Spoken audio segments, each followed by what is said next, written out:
চারজন পাঁচজনের সেই লেভেলে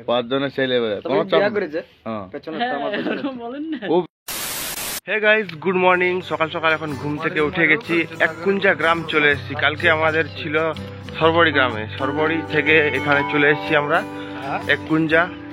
কোথায় এটা? জয়চন্ডীর বগলে, একদম জয়চন্ডীর ঠিক পাশেই।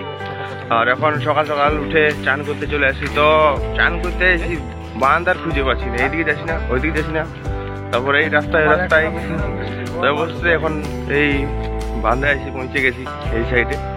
আর আজকে সৌরভ ঘর চলে যাবে। সৌরভ, আমি ঘর চলে যাবো, কারণ সৌরভের পরীক্ষা আছে। আবার আসবে, কবে আসবে? 16 তারিখে আসবে সৌরভ।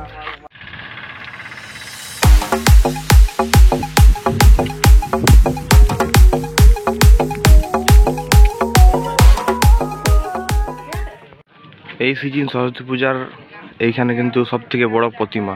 গরম গরম আবহাওয়ায় ঠান্ডা সেই স্বাদ।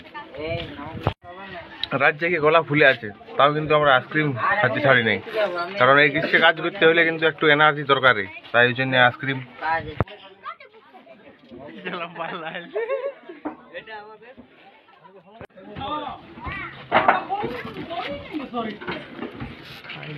মুড়ি খাই আর কত উঠাবে, খারাপ বললো না।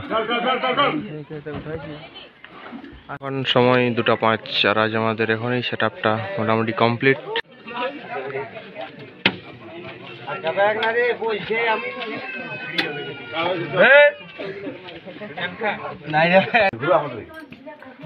পুরো ভাত, ডাল, ডিঙ্গার জাল আর কাঁচা লঙ্কা আর হরিণ মাংস, বিনা সিঙ্গে হরিণ মাংস।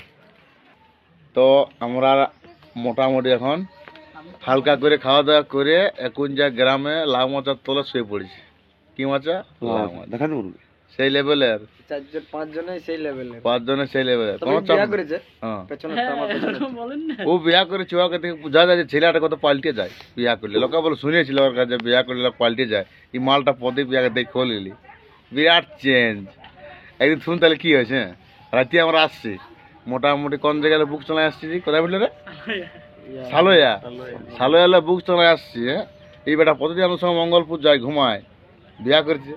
তাহলে এখন ওই ঘরে ওটা পালগায় মার দিব্যি মোড়ে নামিয়ে দিয়েছে। আর আমার মঙ্গলপুর বলছি কই রে, পূজা করি।